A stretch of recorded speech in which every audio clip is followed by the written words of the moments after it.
सभी धर्मों में उपवास का बहुत बड़ा महत्व है, लेकिन हिंदू धर्म में हमारे ऋषि मुनियों ने उपवास को क्यों महत्व दिया, इसकी जानकारी के लिए हमारा शीर्षक अवश्य सुने। शीर्षक उपवास। जिसके शरीर में मलों का भाग संचित हो रहा हो, उस रोगी की चिकित्सा आरंभ करने से पहले ही चिकित्सक उसे जुलाब देते हैं ताकि दस्त होने से पेट साफ हो जाए और औषधि अपना काम कर सके। यदि चिर संचित मल के ढेर की सफाई न की जाए तो औषधि भी उस मल के ढेर में मिलकर प्रभावहीन हो जाएगी। अन्नमय कोश की अनेक सूक्ष्म विकृतियों का परिवर्तन करने में उपवास वही कार्य करता है जो चिकित्सा के पूर्व जुलाब लेने से होता है। मोटे रूप से उपवास के लाभों से सभी परिचित है। पेट में रुका हुआ अपच पच जाता है। विश्राम से पाचन अंग नवचेतना के साथ दूना कार्य करते हैं। अमाशय में भरे हुए अपक्व अन्न से जो विष उत्पन्न होता है वह नहीं बनता। आहार की बचत से आर्थिक लाभ होता है।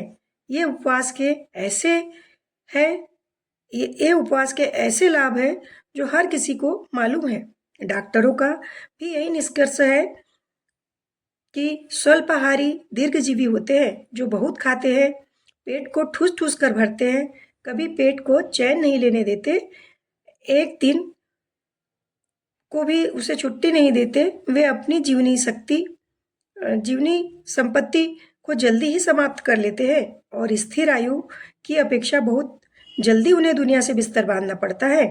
आज के राष्ट्रीय संकट, अन्न संकट में तो उपवास देशभक्ति भी है। यदि लोग सप्ताह में एक दिन उपवास करने लगे तो विदेशों से करोड़ों रुपयों का अन्न न मंगाना पड़े और अन्न सस्ता होने के साथ साथ अन्य सभी चीजें भी सस्ती हो जाए। गीता में बताया गया है कि उपवास से विषय विकारों की निवृत्ति होती है। मन का विषय विकारों से रहित होना एक बहुत बड़ा मानसिक लाभ है। उसे ध्यान में रखते हुए भारतीय धर्म में प्रत्येक शुभ कार्य के साथ उपवास को जोड़ दिया गया है। कन्यादान के दिन माता पिता उपवास रखते हैं। अनुष्ठान के दिन यजमान तथा आचार्य उपवास रखते हैं। नवदुर्गा के 9 दिन कितने ही स्त्री पुरुष पूर्ण या आंशिक रूप से उपवास रखते हैं। ब्राह्मण भोजन कराने से पूर्व उस दिन घर वाले भोजन नहीं करते। स्त्रियां अपने पति तथा सास ससुर आदि सभी पूज्यों को भोजन कराए बिना भोजन नहीं करती। यह आंशिक उपवास भी चित्त शुद्धि की दृष्टि से बड़े उपयोगी होते हैं। स्वाध्याय की दृष्टि से उपवास का असाधारण महत्व है। रोगियों के लिए तो इसे जीवन मूरी ही कहते हैं। चिकित्सा शास्त्र का रोगियों को एक दैवी उपदेश है कि बीमारी को भूखा मारो। संक्रामक कष्ट साध्य एवं खतरनाक रोगों में लंघन भी चिकित्सा का एक अंग है। मोतीझरा, निमोनिया, वसुचिका, प्लेग, सन्निपात, टाइफाइड जैसे रोगों में कोई भी चिकित्सक उपवास कराए बिना रोग को आसानी से अच्छा नहीं कर पाते। प्राकृतिक चिकित्सा विज्ञान में तो समस्त रोगों में पूर्ण या आंशिक उपवास को ही प्रधान उपचार माना गया है। इस तथ्य को हमारे ऋषियों ने भली प्रकार समझा। उन्होंने हर महीने कई उपवासों का धार्मिक महत्व स्थापित किया। अन्नमय कोश की शुद्धि के लिए उपवास की विशेष आवश्यकता है। शरीर में कई जाति की उपत्काएं देखी जाती है जिन्हें शरीर शास्त्री नाड़ी गुच्छक कहते हैं। देखा गया है कि कई स्थानों पर ज्ञान तंतुओं जैसी बहुत पतली नाड़ियां आपस में चिपकी रहती है। यह गुच्छक कई बार रस्सी की तरह आपस में लिपटे और बंधे हुए होते हैं। कई जगह वह गुच्छक गांठ की तरह ठोस एवं गोली जैसे बन जाते हैं।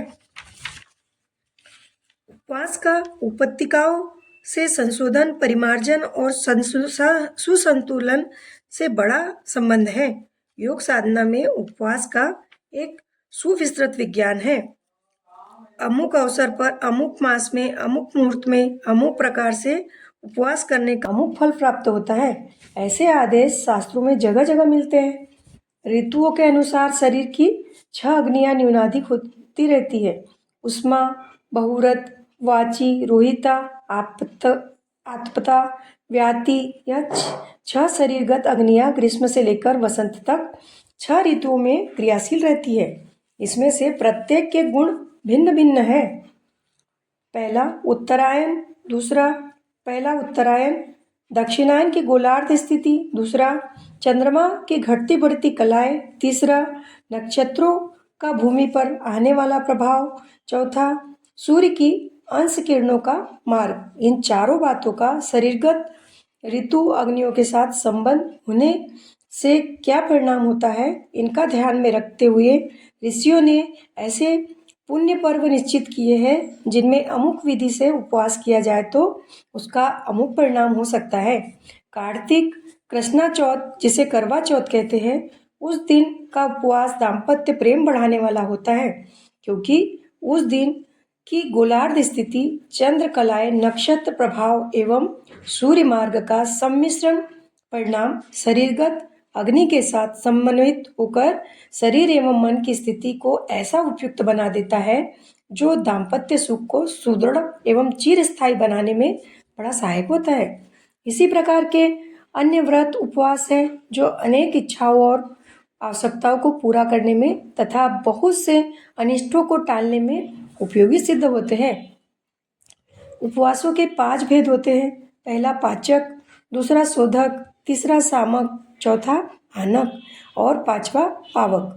पाचक उपवास वे हैं जो पेट के अपच, अजीर्ण, कोष्ठबद्धता को पचाते हैं। शोधक वे हैं जो रोगों को भूखा मार डालने के लिए किए जाते हैं, उन्हें लंघन भी कहते हैं। सामक वे हैं जो कुविचारों, मानसिक विकारों, दुष्प्रवृत्ति एवं विकृत उपत्तिकाओं का शमन करते हैं।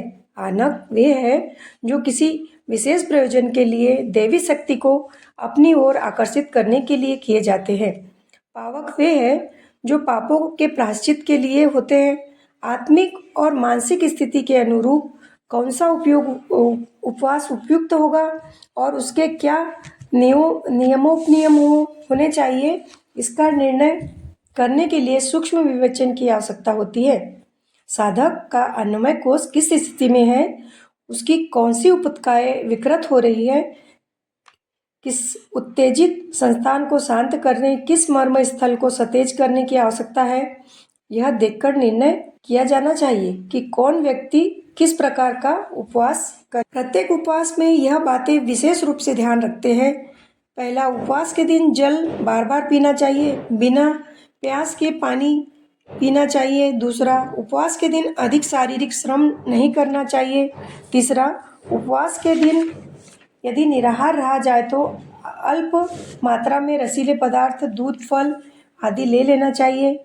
मिठाई, हलवा आदि गरिष्ठ पदार्थ भरपेट खा लेने से उपवास का प्रयोजन सिद्ध नहीं हो सकता। चौथा, उपवास तोड़ने के बाद हल्का, शीघ्र पचने वाला आहार स्वल्प मात्रा में लेना चाहिए। उपवास समाप्त होते ही अधिक मात्रा में भोजन कर लेना हानिकारक होता है। पांचवा, उपवास के दिन अधिक समय आत्मचिंतन, स्वाध्याय या उपवास में लगाना चाहिए। उपत्तिकाओं के शोधन, परिमार्जन और उपयोगीकरण के लिए उपवास किसी विज्ञ पथ प्रदर्शक को सलाह से करना चाहिए। साधारण उपवास जो कि प्रत्येक गायत्री उपासक के लिए अनुकूल होता है, रविवार के दिन होना चाहिए। उस दिन सातों ग्रहों की सम्मिलित शक्ति पृथ्वी पर आती है जो विविध प्रयोजनों के लिए उपयोगी होती हैं। रविवार को प्रातः काल स्नान करके या संभव न हो तो हाथ मुंह धोकर शुद्ध वस्त्रों में सूर्य के सम्मुख मुख करके बैठना चाहिए और एक बार खुले नेत्र बंद कर लेने चाहिए। इस सूर्य के तेज पुंज रूपी समुद्र में हम स्नान कर रहे हैं, वह हमारे चारों ओर ओतप्रोत हो रहा है, ऐसा ध्यान करने से सविता की ब्रह्म रश्मियाँ अपने भीतर भर जाती है। बाहर से चेहरे पर धूप पड़ना और भीतर से ध्यानाकर्षण द्वारा उसकी सूक्ष्म रश्मियों को खींचना उपत्तिकाओं को सुविकसित करने में बड़ा सहायक होता है। यह साधना 15 से 20 मिनट तक की जा सकती है। उस दिन श्वेत वर्ण की वस्तुओं का अधिक प्रयोग करना चाहिए। वस्त्र भी अधिक सफ़ेद ही हो। दोपहर के 12 बजे के बाद फलाहार करना चाहिए। जो लोग रह सके वे निराहार रहे, जिन्हें कठिनाइयाँ हो वे फल, दूध, शाक लेकर रहे। बालक, वृद्ध, गर्भिणी, रोगी या कमजोर व्यक्ति चावल, दलिया आदि दोपहर को दूध और रात को दूध ले सकते हैं। नमक एवं शक्कर इन दो स्वाद उत्पन्न करने वाली वस्तुओं को छोड़कर बिना स्वाद का भोजन भी एक प्रकार का उपवास हो जाता है। आरंभ में अस्वाद आहार के आंशिक उपवास से भी गायत्री साधक अपनी प्रवृत्ति को बढ़ा सकते हैं।